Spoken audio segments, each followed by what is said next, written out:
અમદાવાદ કોર્પોરેશનની સામાન્ય સભામાં વટવા આવાસનો મુદ્દો ઉછળ્યો। વટવા આવાસ કૌભાંડ બાદ સીબીઆઈ તપાસની કોંગ્રેસે કરી છે માંગ।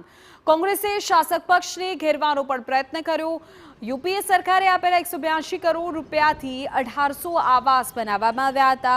12 વર્ષમાં 1000થી વધુ આવાસોનો ડ્રો કેમ કરવામાં નથી આવ્યો એવો સવાલ પૂછ્યો। પ્રશ્ન પૂછ્યો કે 100 આવાસમાં ગેરઅધિકૃત પ્રવૃત્તિ ચાલતી હતી છતાં કોઈ કાર્યવાહી કેમ ન થઈ।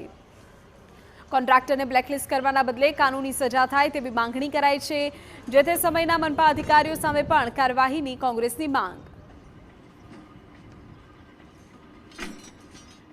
कि 12 वर्ष में इतने सारे मकानों का ड्रॉ क्यों नहीं किया गया, सबसे बड़ा सवाल आज कांग्रेस पार्टी ये पूछती है।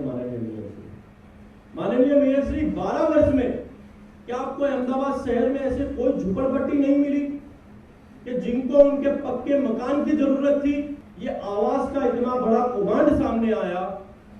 वो जो कॉन्ट्रैक्टर थे माननीय मेयर जी, सिंटेक्स एमबी ओमनी नामक कंपनी, जो कि मैं मानता हूं कि कमिश्नर सर ने उसको कई वर्षों से ब्लैकलिस्ट भी करके रखा है, लेकिन इतना बड़ा भ्रष्टाचार होता हो माननीय मेयर श्री, तो इन दोनों कंपनियों के खिलाफ अहमदाबाद म्युनिसिपल कॉर्पोरेशन ने क्या कार्रवाई की? क्योंकि ऐसे ब्लैकलिस्ट करना, मैं मानता हूं कि इतने से बात नहीं बनती। ये दोनों कॉन्ट्रैक्टरों को इस पूरे मामले में माननीय मेयर श्री जेल में जाना चाहिए, ये कांग्रेस पार्टी की मांग है।